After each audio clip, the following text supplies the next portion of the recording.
Hello everyone and welcome to the biology lecture series, and today we'll be talking about the chapter Heredity and Inheritance. So in the previous lecture I've given you a brief introduction about heredity as well as the inheritance. Then we also studied about the variations and what are the causes of the variation. Okay, so in this lecture we'll continue this topic. Alright, and in this lecture we will first study about the earlier views of the heredity. So we'll study about various theories, all right, and then later on we'll study about the Mendel's experiment. Okay, so let's start with this lecture. So here you can see earlier views of heredity has been given. So different theories have been put forward to explain in what physical form the trait passed from parents to the offspring. So this is inheritance.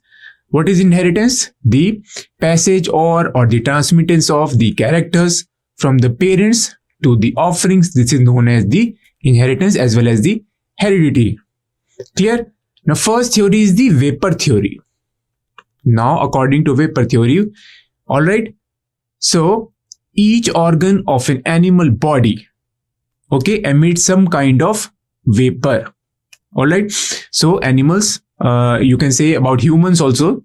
So each part of the animal body, alright, it emits some water vapor, alright, and a new individual was formed by the combination of these vapors, okay, that arise from different organs.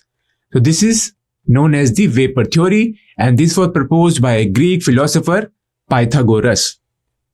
Okay, so this is what is vapor theory. Now next is the fluid theory. So this fluid theory was given by M.P. Dosels, alright, in 504 to 433 BC, before Christ. Now he suggested that each body part generated a distinct fluid. Now according to the vapor theory, each body part, it generated some vapors, and the in a body of the new individual, it is the collection, or it is formed by the collection of all the vapors from the different parts of the body.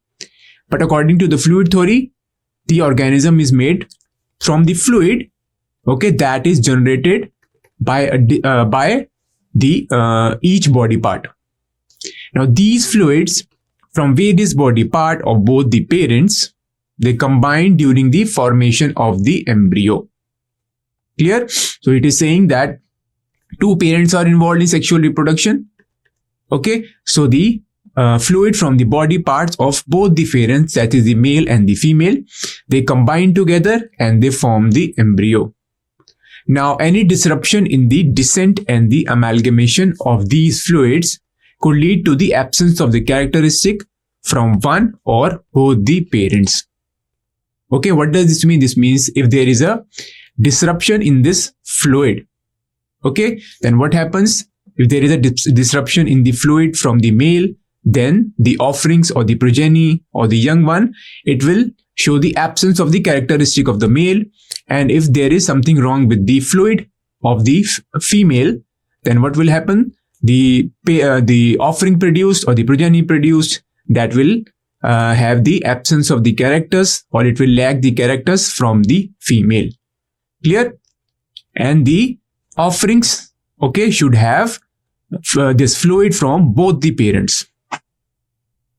The next is the reproductive blood theory. Now this theory was given by Aristotle in 384 to 322 before Christ BC. Now Aristotle, he proposed that males generate a refined reproductive blood, okay, which is enriched with nutrients from all of the bodily organs. Okay, so some also say that this refined reproductive blood is the semen. Okay, semen is the refined blood and it contains all the nutrients. Clear? Whereas the female, they produce a less purified form of the reproductive blood, and this blood is produced during the menstrual cycle. Okay, so this blood, okay, is not purified, okay, or it is less purified than the fluid produced by the, or the reproductive blood produced by the human males. Clear? Now, when these two type of reproductive blood, means one from the male, another from the female, clear? Then what happens when these reproductive blood, they come together in the female body? So we know that the fertilization is internal now. So the reproductive blood, okay, from the male should enter into the female body first. Alright, and female is producing its own reproductive blood, which Aristotle said that it is not that pure. Clear? So these two reproductive blood from male as well as the female, they coagulate to form the embryo. You can say they mix to form the embryo. Okay. Now, because of the purity of the male's reproductive blood, so earlier we were talking about that the male reproductive blood was quite pure and it consisted of the nutrients. Here, some people also say that the male reproductive blood is the semen. Okay. Now, because of the purity of the male's reproductive blood, Aristotle believed that the contribution of the trait by the male parent outweighed that of the female. Means the young ones or the offerings, you can say the progeny, it will have more contribution, or it will have more of the male character. Means it will be similar to the male, alright, as compared to the female. Okay. So the contribution of the traits by the male, so male will contribute more traits and the progeny will be similar to the male parent. Okay, because you can see it outweighs that of the female characteristic, because female has less purified reproductive blood. So it is also contributing less characters. Clear? So this was the reproductive blood theory. Next is the preformation theory. So this preformation theory, this was proposed by Anton von Leeuwenhoek. Okay, who was the first to observe the human sperm. Clear? Now he called them animalcules. Clear? He said that each sperm has a potential to develop into a new individual.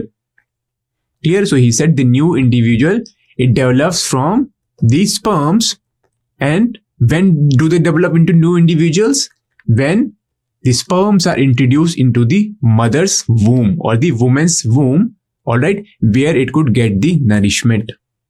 Clear? So simply he was saying that the sperms, okay, which he called animalcules, these sperms, alright, they develop into the new individual when they enter into the woman's womb, and in the woman's womb they get nutrition, alright, and they acquire this nutrition, and the sperms develop into new individual.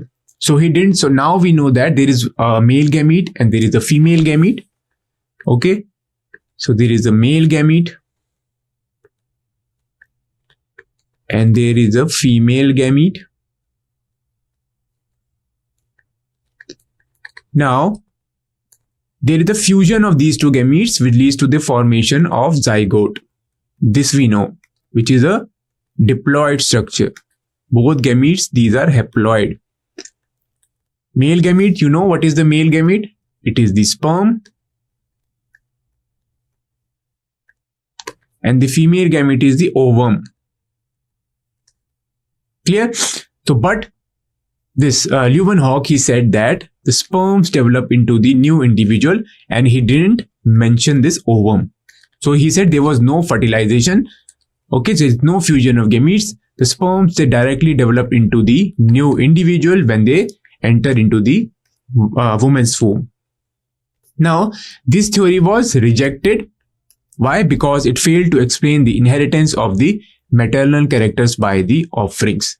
So we know that the offerings, alright, they also contain the genes or the chromosomes, or you can say the characters from the female parent also. Okay, this is known as the maternal characters. Characters from the female parent. Okay, so from where does this maternal characters come in offerings? Alright, so on this basis, this theory was rejected, because this theory only set up, it was only talking about the sperms. All right, it didn't mention the ovum, all right, or the female gamete. Okay, but we know that the offerings which are produced, they also contain the maternal characteristic. All right, so on this basis, this theory was rejected. The next theory is the particulate theory. Okay, so a French biologist, Maupertuis, okay, he proposed that each animal produces minute particles for reproduction. So now we know these minute particles, these are what? These are the gametes now. Okay, which are the sperm as well as the egg cell. So some minute particles are produced by for reproduction, and a new individual is formed by the union of the particles of the two parents. Clear? Here you can see, here he is mentioning that there is a union of the particles of the two parents. Particles, I have told you, these are the gametes. So here, this French biologist, he was talking about the, so now we know the fusion of the gamete is fertilization. Okay, fertilization is the fusion of gametes. So you can see slowly the inheritance, or okay, and the heredity, okay, that was slowly evolving. Okay, now by this theory, particulate theory, we know that some particles are being produced by both the parents, means the female as well as the male partner, and they fuse with each other. All right, and after the fusion, there is the formation of a new individual, means two partners are required here. Next is the theory of pangenesis. Okay, now a famous naturalist, you already know, Charles Darwin. Okay, he forwarded the theory of the pangenesis for the inheritance of the characters. Okay, he assumed that tiny particles called pangenes, also known as the gamules, all right, okay, these were formed in various parts of the body, okay, and migrate to the reproductive cells. Clear? And hence, all right, hence to the offerings to guide the formation of the respective part. Okay, so this theory was quite different from the other theory. So according to this theory, some tiny particles are formed, okay, which is known as the gamules or pangenes. Okay, and these are formed by various parts of the body. Okay, so each part of the body is forming these tiny particles, and these tiny particles, they migrate to the reproductive cells. Okay, and then from the reproductive cells, they are transferred to the offerings, okay, to guide the formation of the respective parts. Clear? Now, thus the young one has the blend or the mixture of the pangenes. Hence, here is a presence of characters of the both the parents. So here blending is happening. Okay, so you can see here blending in the offerings, or you can say offerings of the progeny. It consists of characters from both the parents. So this is known as the blending or the mixture. Okay, the young ones has the blend or the mixture of the pangenes, okay, which are produced by both males and the females. Clear? This is the theory of pangenesis. Now let's talk about the Mendel. Mendel was the first to give this theory or the theory of inheritance, and he is also known as the father of the genetics. Clear? Now he has experimented on pea plants to study how traits are transferred or how they are inherited. So Mendel was working on the pea plant. Okay, and there were several advantages of working on the pea plant that we'll discuss in the upcoming slides. And he also showed by his study on the pea plant, okay, how the traits are transferred from the parent to the progeny. Means he showed how the inheritance takes place. Now he unfortunately failed to explain the cause of the inheritance, but okay, he was not able to explain what is the cause, how the inheritance is happening. So later on, the genes were discovered. So Mendel said there was something that is known as the factors. Okay, So he said there were some factors that are responsible for inheritance. Okay, so these factors, these are responsible for inheritance. Okay, so he talked about the factors. Okay, so these particles, these were factors, and later on these factors, all right, were discovered to be the genes. Now we know genes are, okay, responsible for the inheritance. Okay, so he used the term factors. Clear? So he also proposed various principles to explain the inheritance, but he failed to explain the cause of the inheritance. Now, later on, other scientists led to the discovery of genes as well as the chromosomes. So he was not able to tell that the inheritance is due to the genes or the chromosomes. Clear? He only said there were some factors that were responsible for the inheritance. Now, Georg Mendel, all right, he is known as the father of the genetics because he was the first person to do the genetics. Okay, or he was the first person to work at the genetic level. All right. Now we'll study how he studied, or we'll study about his experiment on the pea plant. Clear? So he did simple breeding experiments. All right. So we'll study about that. Now with the help of his experiment on the garden pea, he was able to formulate the laws of the inheritance. Okay, which explain the manner of the inheritance, or you can say the pattern of the inheritance of the characters. You can say manner or the pattern, or you can say how the characters are transferred from the parent to the offsprings. Now, although Mendel described his result in 1866, but Mendel's work was not recognized at that time. So his work were later recognized in 1900. Clear? So it took so many years for the Mendel works to get recognized. Okay.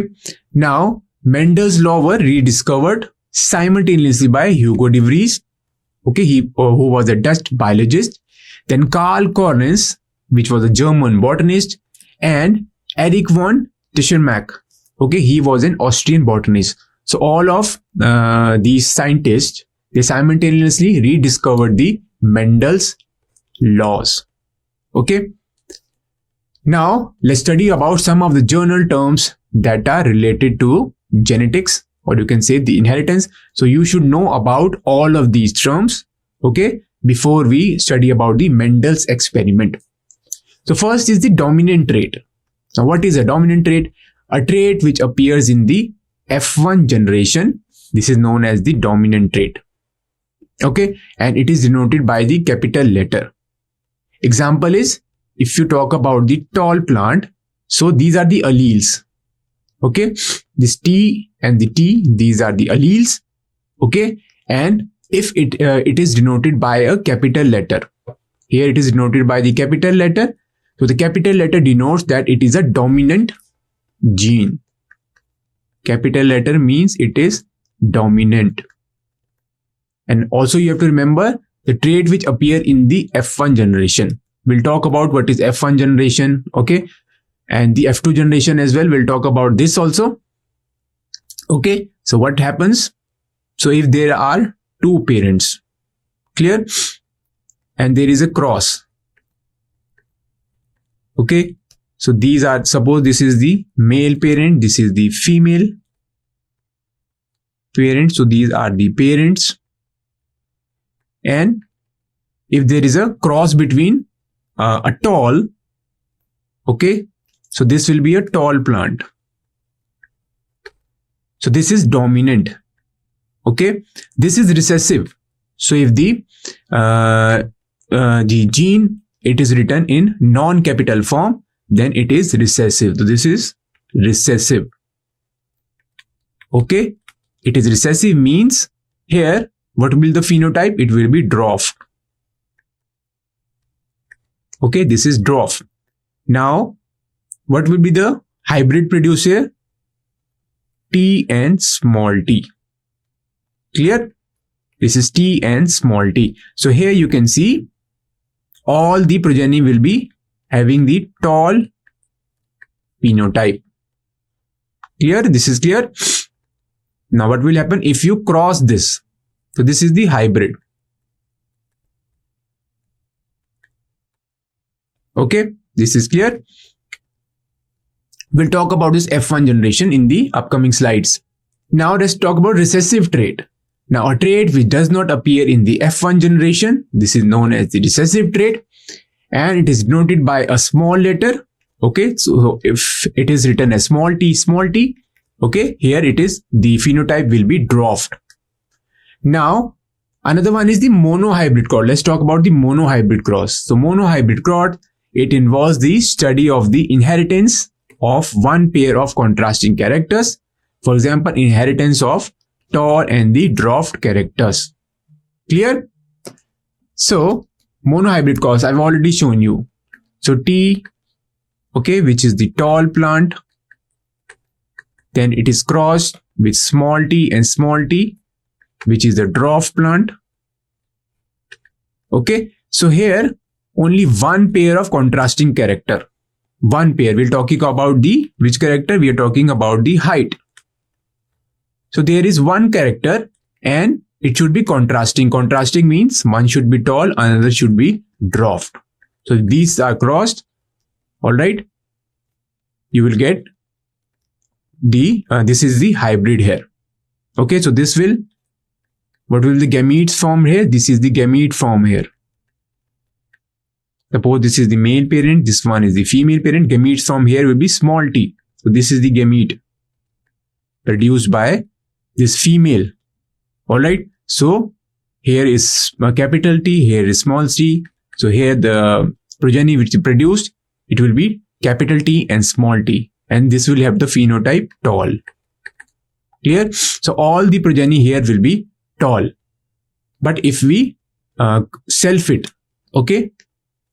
So let's take another example. Okay, let's understand this again. Clear? So now we have got this T and small t. Okay, T and small t we have got. If we self it, okay, so we can put arrow like this. This means the selfing. So we are continuing this example, okay, of the tall and the dwarf plant. So T and small t.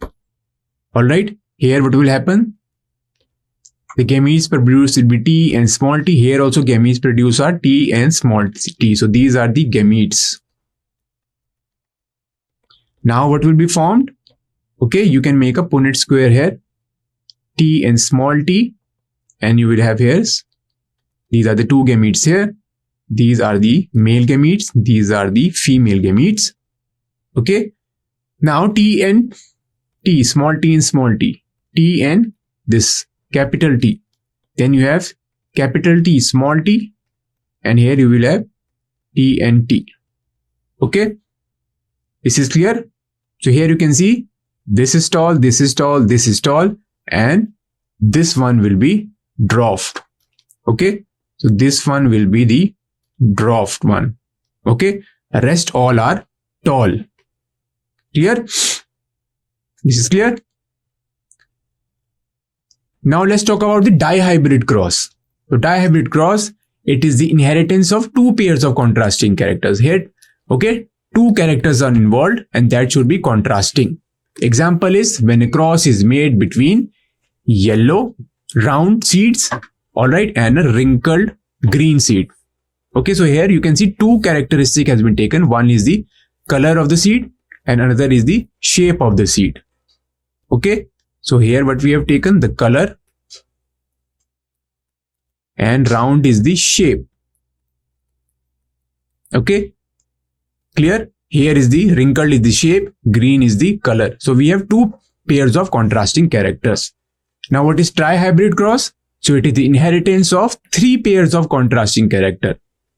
Okay. Example is yellow round seeds and the tall plants.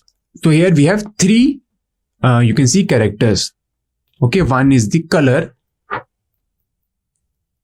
Okay, yellow is the color. Then we have round seed. Round seed is the shape. This is the another character. And the third character is the height. Clear? So these are the three characters that we have chosen and they are contrasting. Okay, so yellow was one color, so other parent will have green color. Round seeds, so other parents have wrinkled seed, and the parent was tall, so here the parent is dwarf, another parent. Okay, now let's talk about the back cross. Now a cross between the F1 generation with any of the parent, this is known as the back cross. Clear? So what happens by repeating or by doing this back cross many times, you can introduce the characters, all right, so the characters which are present in the F1 generation, all right, it can be crossed with the elite variety. And then what will happen? The characters in the offerings or the hybrid, it will take the characters of the elite variety. Clear? So we can write simply that if we cross the offering, okay, or you can write the progeny, okay, offering. If we cross offerings with the elite variety, okay, elite variety means that is the superior variety. Then what will happen? After repeated back cross, this offerings, or you can say the hybrid that was produced, that will have characters from this elite variety. Okay, so the characters from this elite variety will be introduced into this plant, okay, into this hybrid, you can say, into or the offerings. Okay, so this offerings will also become superior after repeated back cross. Clear? So you can say introduction of the elite characteristic into a plant, all right, can be done by back cross. Now next is the test cross. Okay, so what is the test cross? A cross between F1 generation and the recessive parent. So it is different from the back cross. Here in test cross, the F1 generation is crossed by the recessive parent. Clear? So I'll explain you like this. So if this was the parent, okay, this is the male parent, this one is the female parent. If they are crossed, okay, this will be the hybrid or the offerings which is produced. Clear? Now, if you cross this one, T and small t, with the recessive parent, so this one is the recessive parent. Okay, small t and small t. So this is the first case. Okay, then what will happen here? So gametes produced by this one will be T and small t. So gamete produced by this one will be T and small t and small t. Okay.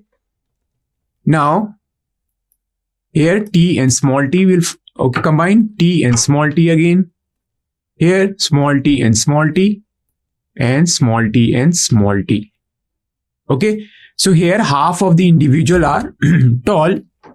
These will be tall because we have the dominant gene here, capital T, and these will be dwarfed. Okay, and the ratio here is 1:1. Okay, the ratio of the test cross is 1:1. Clear? So now you can see here the genotype here is recessive. Clear? Now in another case, if we take second case, so here the F1 is crossed with the capital T, capital T. Okay, if this is a case, then what will happen here? Again the gametes, so these were the gametes. Okay, these are the gametes.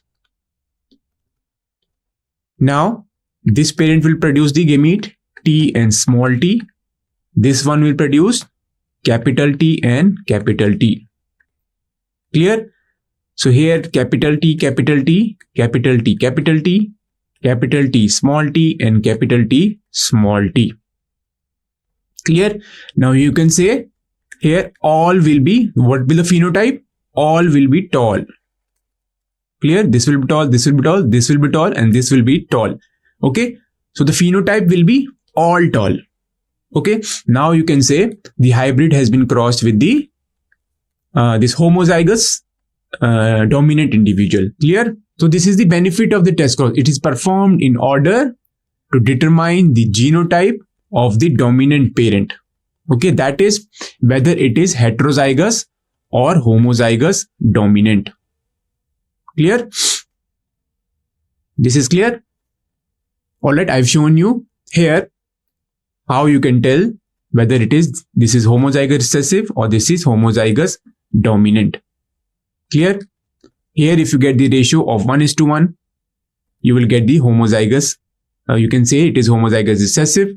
Alright. Here if it is crossed with the capital T, you can call it as homozygous dominant. Clear? And what was test cross? Test cross is defined as a cross between F1 and the recessive parent. And when you cross the F1 generation with the recessive parent, you get the ratio of 1:1. Clear? This I have already shown you here. When you cross the F1, okay, with the test cross, with the recessive parent, then you get the ratio of 1:1. Clear? Now, genotype. What is genotype? So it is the genetic representation of a trait, alright, and it can be denoted as capital T or capital T small t. So in this case, the genotype or the phenotype of the plant will be tall. They will be all tall. If they are small t and small t, then the individual will be dwarfed. Means it will be of small height. Clear? Now next is the reciprocal cross. So the reciprocal cross involves two crosses concerning the same characteristic but with the reverse sex. Now it means if in the first cross, okay, A was female and the B was the male, then in the second cross, A will be male and the B will be female. So this is known as the reciprocal cross. Now what is the phenotype? It is the expression of the trait. For example, tall pea plant. Okay, it can be noted by the direct observation of the individual. So morphology. If you okay, see the morphology or the external features, then you can tell about the phenotype. Okay, so phenotype and genotype are different. Phenotype is the external feature. Okay, how the organism is looking. That's why you can directly observe the individual and you can tell about the phenotype. Allele. What is allele? The term allele refers to each of the members of the genetic pair. So, okay, example. So, if this is the genotype, okay, so this will be tall, obviously. Okay, so this individual, this is known as so there are two alleles. Okay, this individual one is known as the alleles and the genotype, it consists of two alleles. So, here both the alleles are dominant. Okay, if we talk about this genotype, this will also be again tall. Okay, these two are the alleles. So here one allele is the dominant. Okay, and the another allele is recessive. Clear? Now let's talk about homozygous trait. Now they have similar alleles for the specific trait. So this is homozygous dominant. This is homozygous recessive. Okay, this is homozygous dominant. Okay, and this will be homozygous recessive. Clear? Now heterozygous trait, they had dissimilar alleles for a specific trait such as this one, T and small t. This is heterozygous. Alright, now they produce two types of gamete. So these are, okay, they produce two types of gamete. So here one will be T, another one will be small t. Very clear? So you can say these are the gametes. Okay, so they produce different types of gametes. But here you can see it will produce T gamete and this will produce small t gametes. Clear? So don't confuse this gametes and alleles. Alleles also were this small t and t. So one of the allele will go in one gamete, another allele will go in another gamete. Clear? So this was the end of this session. Hope you enjoyed it. And in the next session, we will talk about the Mendel's experiment, why he chose the pea plant and what the benefits of the pea plant. Alright. Thank you very much for listening. We'll meet in the next lecture.